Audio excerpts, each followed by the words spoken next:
Kuala Lumpur to Chennai போக போகிறோம்.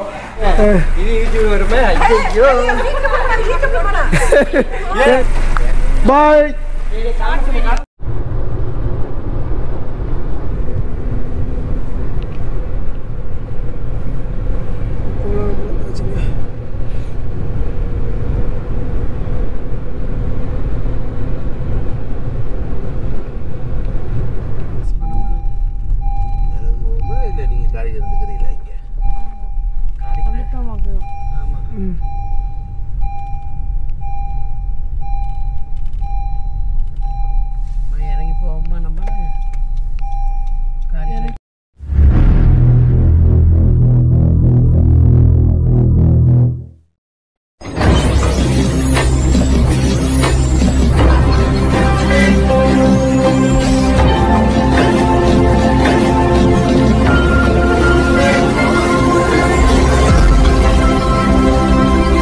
Hi guys, welcome to Yasir BN class.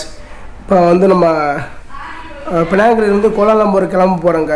நம்ம வந்து எப்படின்னா ஊருக்கு போக போகிறோம். கோலாலம்பூர் டு சென்னை போக போகிறோம். அதனால் வந்து நம்ம இப்போ எல்லாம் ரெடி பண்ணிட்டோம். இப்போ காரில் தான் போக போகிறோம். இங்கேருந்து வந்து ஒரு 5 to 6 hours ஆகும் நம்ம ட்ராவலுக்கு போக போகிறோம். ஓகேங்க, இப்போ நம்ம வந்து பினாங்கிலேருந்து கோலாலம்பூர் கிளம்பிட்டாங்க.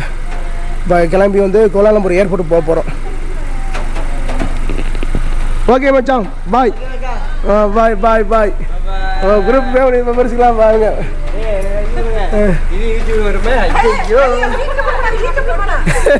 சரி சரி சரி, ஓகே கிளம்புறோங்க. சரி பாய் காய்ஸ். இப்போ வந்து நம்ம பினாங்கிலேருந்து நம்ம கோலாலம்பூர் வந்து நம்ம போய்கிட்டு இருக்கிறோங்க. இப்போ வரப்போகிறது வந்து எப்படின்னா, இது பினாங்கிலிருந்து அந்த கோலாலம்பூருக்கு போகிறதுக்கு வந்து ஒரு பினாங்குன்னு சொல்கிறது வந்து ஒரு தீவு தாங்க. அந்த தீவு வந்து கனெக்ட் அப் பண்ணுறது தான் கடலுக்கு அடியில் மேம்பாலம். இப்போ எப்படின்னா நம்ம ஊரில் வந்து இப்போ பாமன் பாலம் இருக்கிற மாதிரி இது வந்து பினாங் பாலம். இது வந்து நம்ம 2வது பாலத்தில் தான் நம்ம போயிட்டுருக்கிறோம். மணி கரெக்டாக 10 கரெக்டாக 11:30 மணி ஆகுதுங்க மலேசியா டைம் படி.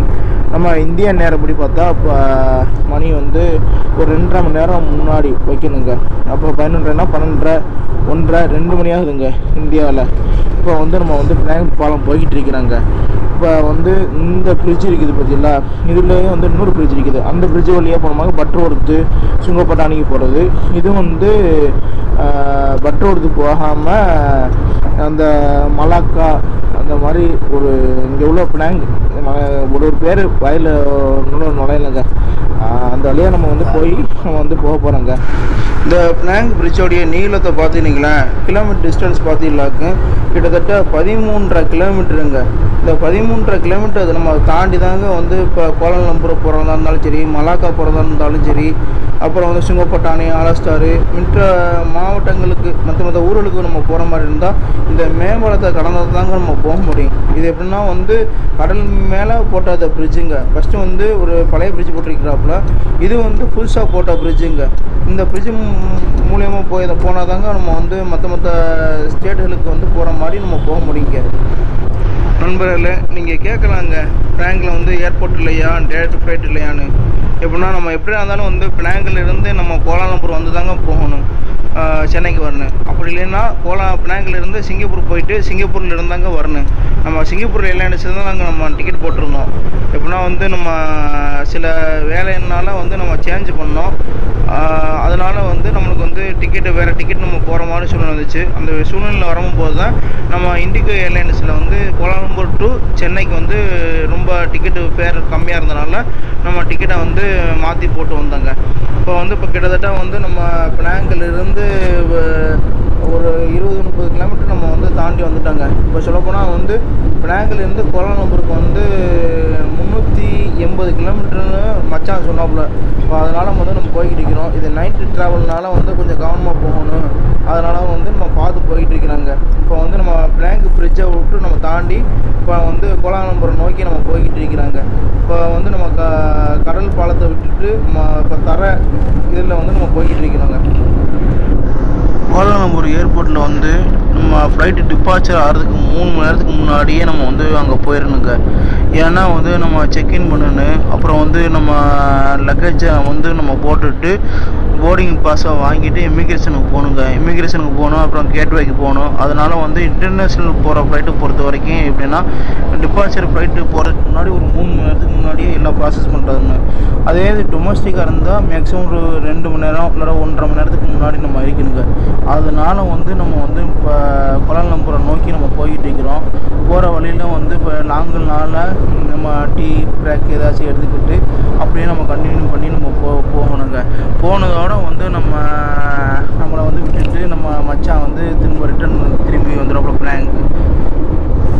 மலேசியாவில் வந்து டிரைவிங் பண்ணுறது வந்து நல்லா இருக்குதுங்க. ஆனால் வந்து நம்ம வந்து பைக்கெலாம் ஓட்டலாம் செய்யலை. காரில் போகும்போது வந்து எப்படின்னா வந்து இப்போ நம்ம இந்தியாவை பொறுத்த வரைக்கும் எப்படின்னா நம்ம நிறைய தடவை நம்ம பைக்கில் ரைடு போகும்போது எப்படின்னா வந்து எல்லா வண்டியுமே சரி நம்ம வந்து பிரைட்டை போட்டு தான் ஓட்டுவோம். அதே மாதிரி நம்ம டிம் பண்ணி காமிச்சா கூட பிரைட்டை அமர்த்த மாட்டாங்க. அந்தளவு கண்ணு பூசுகிற அளவுக்கு வந்து பிரைட்டை போட்டு வருவாங்க. ஆனால் இங்கே அப்படி இல்லைங்க. இங்கே சட்டப்படி வந்து எப்படின்னா டிம்மு போட்டு தாங்க வண்டி ஓட்டணுமா. அது எனக்கு பிடிச்சிருக்குது. ஏதாச்சும் ஒரு எமர்ஜென்சி டயத்தில் வந்து பிரைட்டை போட்டு காமிச்சு டிம்மில் தாங்க மேக்ஸிமம் எல்லா வண்டியும் போகுது. நம்ம கோலாலம்பூர் வந்து ஏர்போர்ட்டுக்கு போயிட்டு இருக்கும்போது தான் வந்து மச்சான் ஒரு விஷயம் சொன்னாப்புல. எப்படின்னா மச்சான் நீ பார்த்து தான் வாங்க, உங்களுக்கு வந்து சில நிகழ்ச்சிலாம் நடக்கும் அப்படின்னு சொன்னாப்புல. அது நம்மளுக்கு அப்போ என்னன்னு தெரியல. அதுக்கப்புறம் தான் சொன்னாப்புல வந்து எப்படின்னா இந்த லாரிக்காரங்க இந்த பெரிய பெரிய வண்டிலாம் வந்து எப்படின்னா அந்த அந்த 3 வே இருக்குதுங்க. அந்த 3 வேல வந்து அந்த ஒன் வேல தான் அந்த வண்டி போகணும்னு நினைக்கிறேன். அதில் வந்து எப்படின்னா இவங்க வந்து மாறி மாறி வண்டி ஓட்டிகிட்டு வருவாங்களாம். ஓட்டி வரும்போது போலீஸ்காரன் அங்கங்கே நின்று பிடிப்பாங்க, பிடிச்சி ஃபைன் விழுகும், அதெல்லாம் பார்க்கலாம் அப்படின்னு சொன்னாப்புல. அதே மாதிரி அதுக்கு அந்த இதெல்லாம் நடந்துச்சுங்க. அது வரும்போது அப்படியே பார்த்துட்டு தான் வந்தேன். அதே மாதிரி வந்து சில வீடியோ எடுக்கணும்னு நினச்சிருந்தேன். அதையும் வந்து பக்கத்தில் வந்தவொடனே நான் பார்த்துட்டேங்க. அதையும் காமிச்சாப்புல வண்டியில். இப்போ நம்ம அந்த சைடு வரும்போது இப்போ பாருங்கள் போலீஸ்காரன் நிற்பான்னு சொன்னாப்புல. அதே மாதிரி வந்து போலீஸ்காரன் இங்கே நின்றாங்க. இங்கே போலீஸா எதுக்கு பாட்டுற வச்சாலும் வந்து டப்பில் வெட்டக்கூடாது. 3ஆவதுல தான் வெட்டணும், நடுவு 2ஆவதுல வெட்டக்கூடாது. லாரி ஃபுல்லாக 2வது இதில் தான் போடுமோ? ஓ சரி. இல்லை 3ஆவது அதில் தான் வெட்டு, அதில் தான் வரணும், வெட்டக்கூடாது, நடுவில் வரக்கூடாது. வந்தால் போட்டு பாட்டிடுவான். அது மாதிரி நைட்டு நிற்பாங்க, இங்கேயே நிற்பாங்க, அங்கேயே நிற்பாங்க. ஓ ஆப்போசிட் நிற்பா. இப்படி போகிறோம் நான் போகக்கூடாதோ? ஒரு கடைசியாக உள்ளது 3ஆவது ரோடு வந்து லாரிக்கு மட்டும் தான் அலோடு.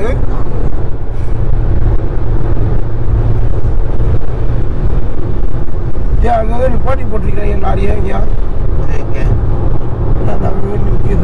இது கீழே சரி மலை மேலே ஏறுது, உனக்கு வந்து வெயிட்டு தூக்கிட்டு எப்படி வேகமாக ஏறு, ஸ்லோவாக 20 10 தான் ஏறு. நம்ம எத்தனை போகிறோம்? 118 போகிறோம்.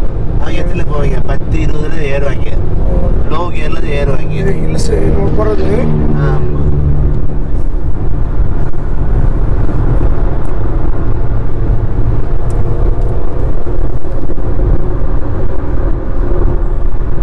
நேரம் இடையாது.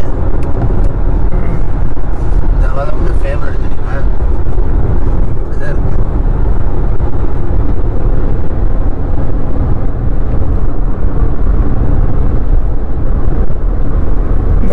லாரிக்காரன் தப்பான ரூட்ல போறான். அவன் பண்ண அவன் போவான், நம்ம பண்ண நம்ம போவான்.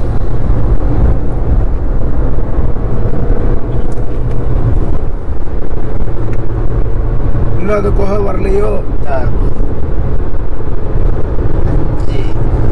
4 3 2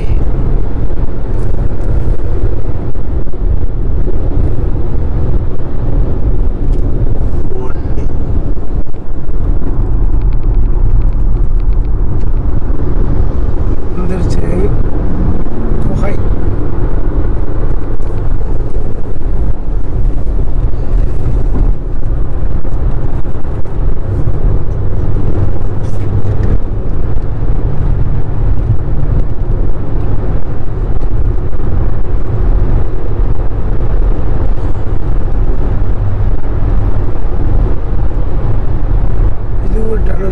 எத்தனை கிலோமீட்டர் இருக்கு இதா இந்த டவுனு 1.5 கிலோமீட்டரு.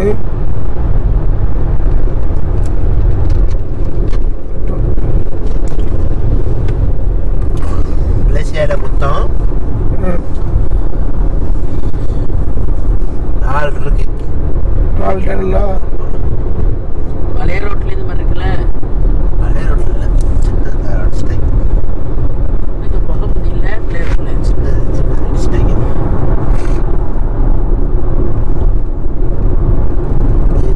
இந்த இறக்கம் தான் ஆபத்து. இந்த இதில் தான் நம்ம வந்து பிரேக் வந்து கரெக்டாக இருக்கணும். கண்ணு முன்னாடி நம்ம பார்த்துக்கணும்.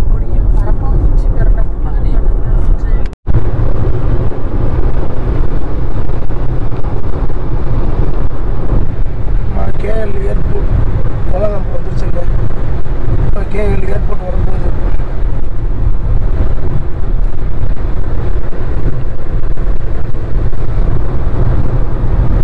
மழை பெஞ்சிருக்குமோ? மழை பெய்யுது.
ஏர்போர்ட் வந்தாச்சுங்க.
Kuala Lumpur airport பெருசுதான்.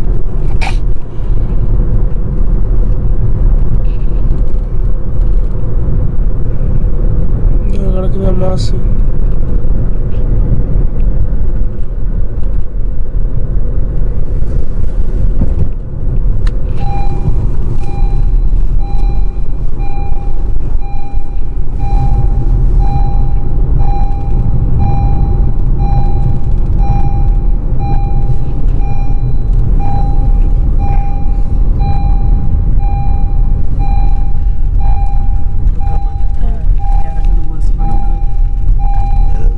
இல்லை, நீங்கள் காலேஜ் இருந்து தெரியல.